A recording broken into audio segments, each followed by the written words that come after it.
Afternoon, good afternoon, good afternoon, lovelies. Please come on in. Welcome, welcome, welcome to you all. Thank you for joining me today on Woman of Worth. I'm your host, Lady Aura, and this is where heart talks meets the soul and where we care to share and shoulder without judging. Now today I want to talk about something that is very heavy, I would like to say, and I'd like to call it teenage pregnancy and abuse. And what that is about is what I experienced as a teenager. Now I'm starting there because I was a youth before I became an adult, right? After all. So if you are a mother of a teenager who is pregnant, or if you know someone who has a daughter, a teenage daughter who may be pregnant, this one may just be for them. So why don't you like and share and invite them to join? Now, I want to start by saying that I grew up in a home where you call it a single parent home. I was raised by my mom, and my mother was or is still a very strong, resilient and powerful woman who loves to pray, and I inherited that from her, and I'm very happy for that. Now, with that said, oftentimes persons would say, teenager, pregnant, how does that work? And let me just add that my mom was a very, very strict woman. So there wasn't anything that was allowed, anything that was allowed in our household. However, as typical teenagers, we like, because we were once there, right? Typical teenagers like to do what they feel please, or hide and do things, let me put it that way. Teenagers like to hide and do stuff. Teenagers like to pretend that they are behaving when sometimes they are misbehaving, or doing other things that they're not supposed to be doing. But the truth of the matter is, sometimes we're quick to blame parents and say, oh, them not grow good at home and that kind of stuff. And may I declare that that's not necessarily true, because like I said, at my home, my mom was very strict.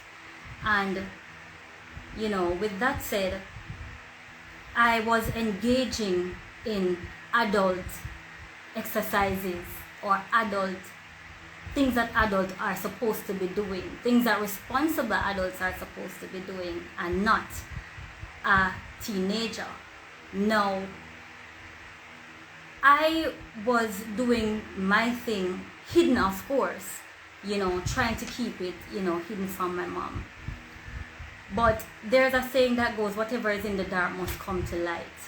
And of course, after getting pregnant, all of that was revealed. Needless to say, my mom was observing that something was not so right with me, but I tried my best to hide it from her. But again, Jamaican terms would say, something not come, you must see it. So eventually, the pregnancy started showing. So I could no longer hide it from my mom. Of course, my mother was very disappointed, but that did not stop her from loving me. That did not stop her from caring for me. That did not stop her from being a mother to me. That did not stop her from, supporting me. And in supporting me, what I mean is that she did not put me out on the streets. No, I know that in Jamaica here, a lot of times as teenagers, teenagers may get pregnant and, their parents are quick to put them out on the streets and stuff like that. But may I say to you that that's not necessarily the way to go. That's not necessarily the best way to handle it. There are better ways or other ways that we can handle situations. Yes, it may even bring shame, as we would like to say, on the family, disgrace even. But it's not the end of the road. There's still hope.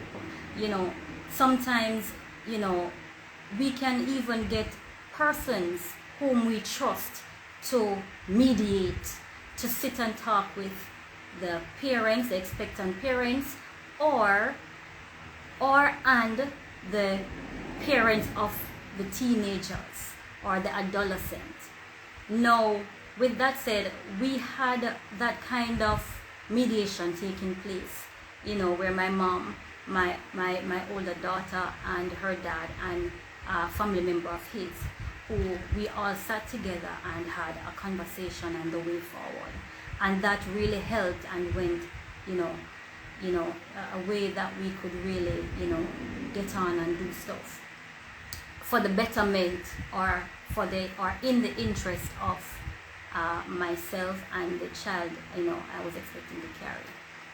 No, it was not an easy journey or an easy road being pregnant as a teenager, because being a teenager, you're basically like still a child. You have, still not yet come to know yourself. You have still not yet come to fully understand, what you are here, why you are here, or what you're about. Sometimes a teenager have not yet even identified with themselves where they belong. And so my mind was, nowhere there, because of course, like I mentioned before, I was engaging in adult activities that I was not supposed to be engaging in. However, with that happening, I had to grow up very quickly, because being pregnant, that's a great responsibility. That's a huge thing that's been taken on as an individual. And so I had to grow up very fast. I had to learn to become a responsible adult, a responsible parent, a responsible individual, because I know was caring for someone else's life. And in saying that, there of course were a lot of talks on the street, in the community where I lived, and all that kind of thing. But of course, in the inner city was where I grew up. Let me just say that right here. I grew up in the inner city, and I was born and raised there. I lived there for 30 plus years. And though I lived there for 30 plus years, it did not, I did not look like, nor did I sound like where I was coming from. Now that's a nugget right there for somebody to take away with them. To say that where you're from does not determine who you will become, right?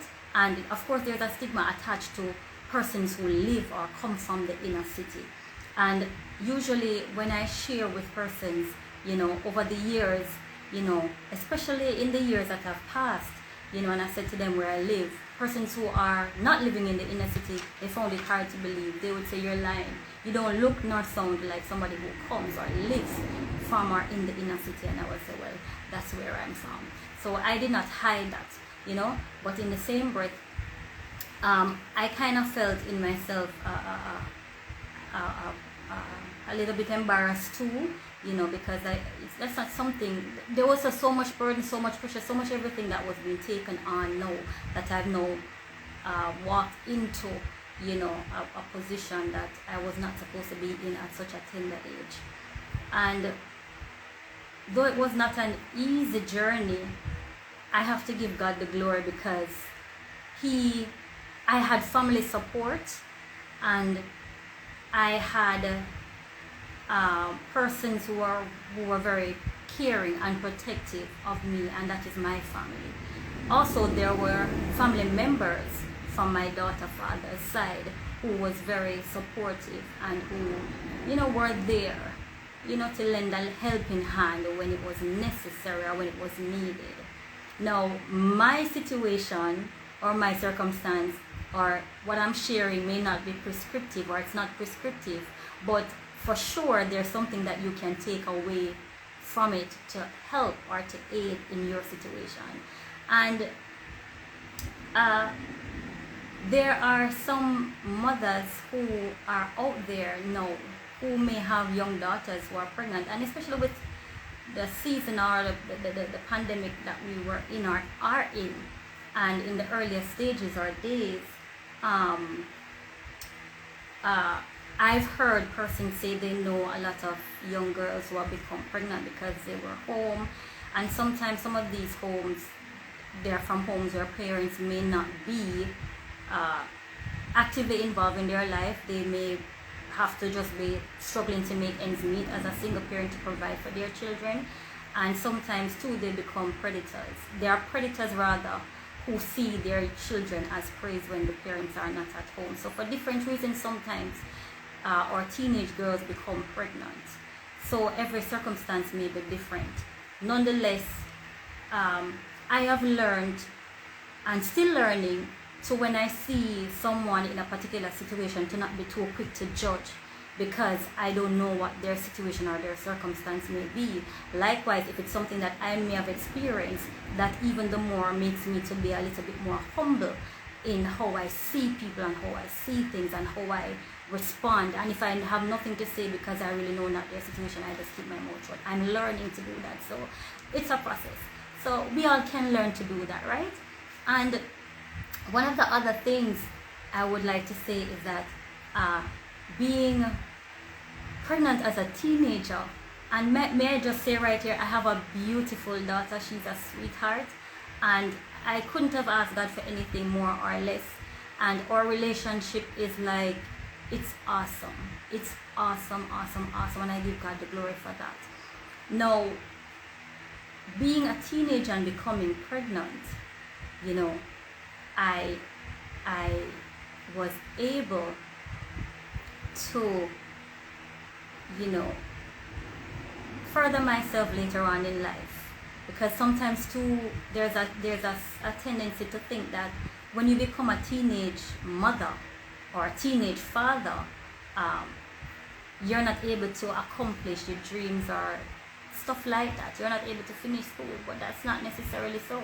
You can still go for what you desire. You can still go after your goal, your dream. It can still be done. It can still happen. But again, sometimes it's so important to have persons who are very supportive, who will say to us, it's not the end of the road. Yes, you made a mistake. Yes, all of this happens, but you know, there is hope.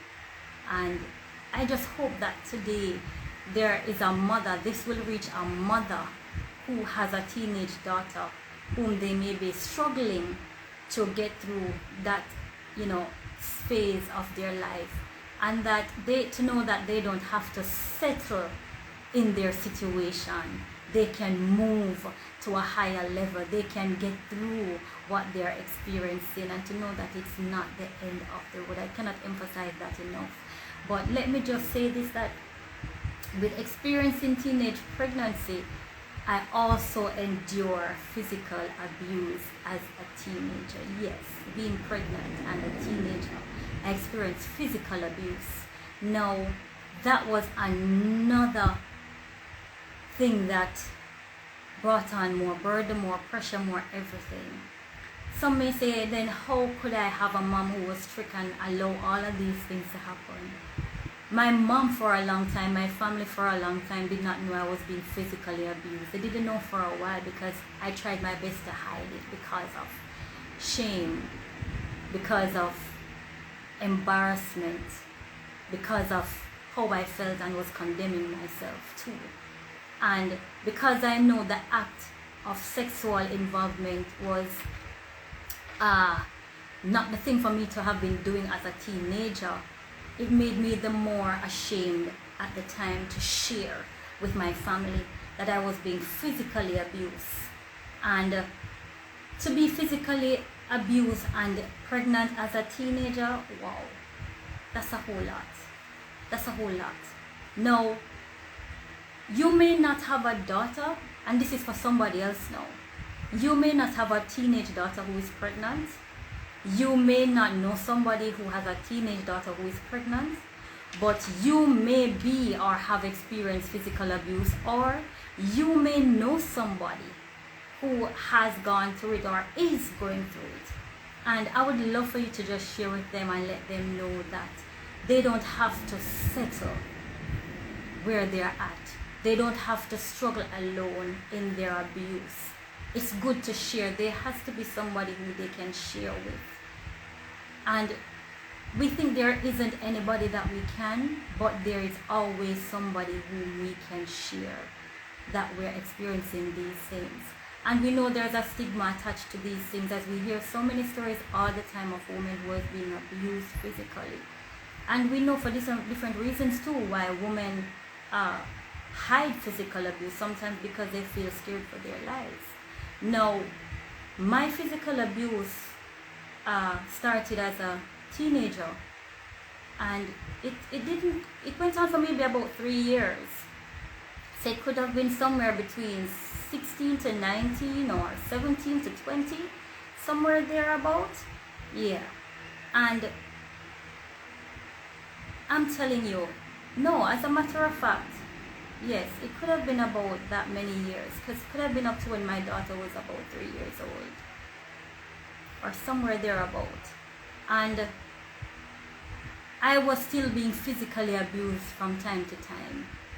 And I was settling in that relationship because, and I say relationship, and I say that because settling in that relationship, I thought, because when you're young sometimes too, you say to yourself, you're in love, you're head over heels, this is the best thing that could have ever happened to you, or this is the best person you could ever have in your entire life. But that's not so. That's not necessarily true, because the Bible says that love is kind, it's patient, it's gentle, it's not proud, it's not puffed up, it's not easily angered. But I was experiencing the opposite of all of that. Still yet I was blinded to see that this was not love. And so I experienced that kind of abuse and was in it. And at times too, there was verbal abuse, right? And so I sat into that for a while. And I was settling. I was really settling because I did not know my worth. I did not know my worth. And there's nobody else to be blamed but myself. Because I was raised, though it was a single parent home, I was raised by a woman who was very strict, responsible, committed, dedicated, and she did her best to raise us, or to raise me. But I just went and did my own thing. And in saying that, in settling in that kind of a relationship, I didn't think that there was anybody else out there, or there was anything else out there. So we would be intimate with each other, and then days after, or whatever, however long after, we'll be disrespecting each other. I too would say things that was disrespectful to him, and I think after a while it's because I have what we take on that kind of persona, you know, because they would say people rub off on people and stuff like that, because I never thought that I even had all of that kind of anger and that kind of thing in me to react the way I was reacting and to speak the way I was speaking after a while. And after enduring all of that, there was something in me that was saying, girl, you are worth so much more than this. You know, it's like there was something that was saying, no, this is not right. I cannot be doing this. I cannot be allowing somebody to touch me intimately, and then later there is an abuse. Or there is an abuse at this moment, and then later the person wants to get intimate with you. It doesn't make sense at all. It doesn't make sense. And for a long time we have settled, a lot of us have settled in abusive relationships. And it's not worth it, because you're worth so much more than that. You are worth so much more than that, my woman of worth. You are worth more than that. Yes, you. I'm talking to you. You behind the screen who is watching. You behind the earphones that is listening. I'm talking to you.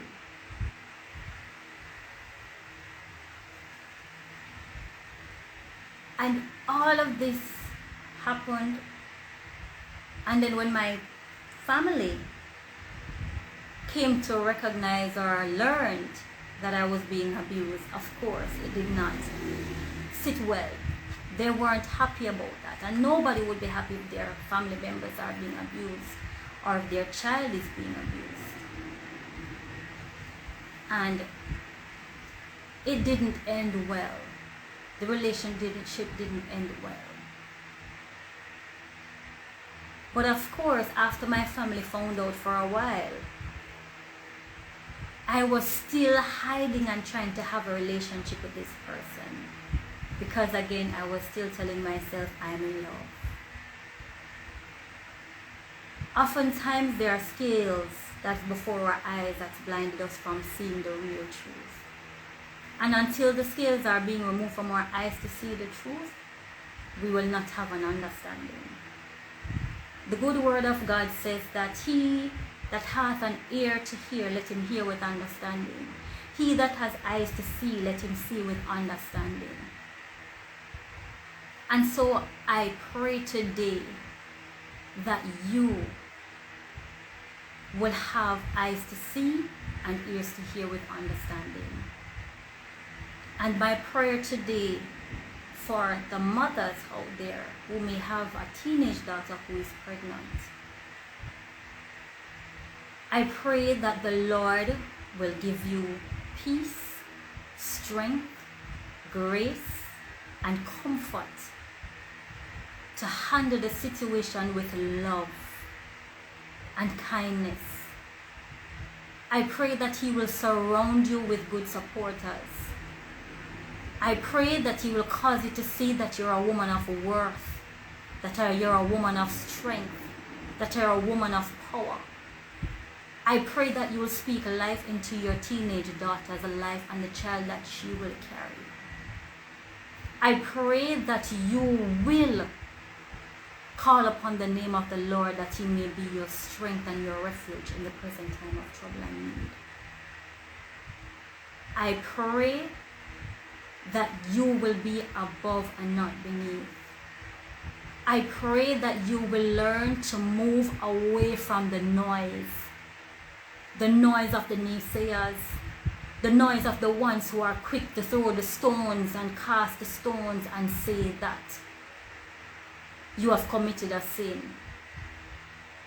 Your child has been involved in an act that she wasn't supposed to. Granted, I'm not saying she was supposed to be involved in such an act at such a tender age.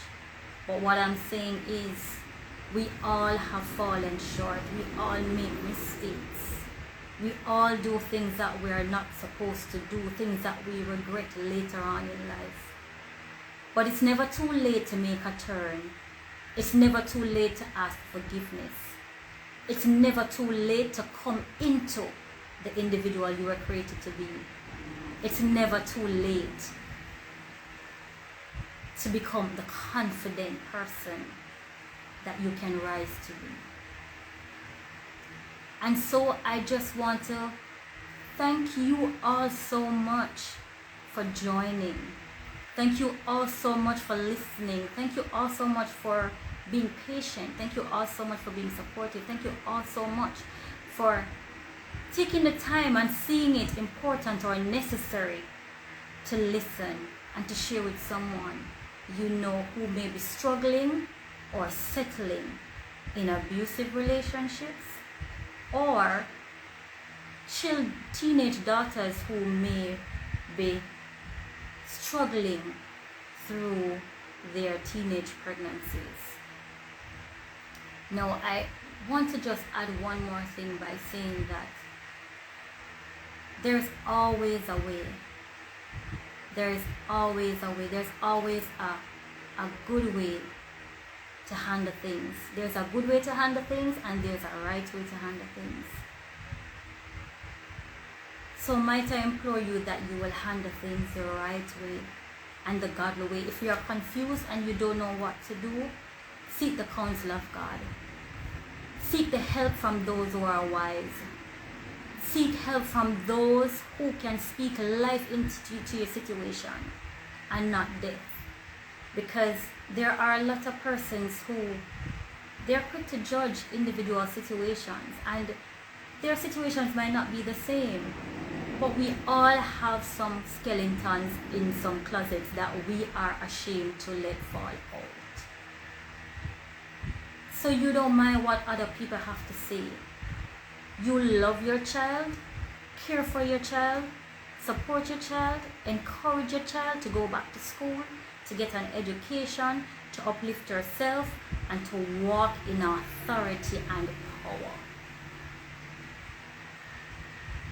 But always remember to seek help in whatever way you may need.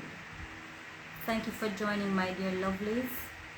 And if there is any question, you'd like to share your feedback, you can go right ahead and leave your comments or your questions in the comment section. And if you look in my bio in the description bar below, you'll find where you can find the stream on other platforms, and the other platforms you can find me on are Spotify. You can also follow me on anchor.fm. You can also follow me on YouTube at Aura Woman of Worth Francis. You can find me on here on Instagram at anointed_to_encourage. Now, remember, you have the power to speak life over your situation. So speak life today. Know that you are loved. Know that you are cared for. Know that you are worth it. You are worth it. You are worthy of love. You are worthy to be loved. You are worthy to be cared for. You are worth saving. God has saved me. He has saved me, a wretched woman, from the life I once lived. He has saved me from the life I once lived, a very risky life. And if you stay tuned to these podcasts, to these streams, to these pages, you will definitely be hearing more as I reveal my truth. And I am revealing my truth to encourage you, the woman of worth, to be healed. Shalom. I love you.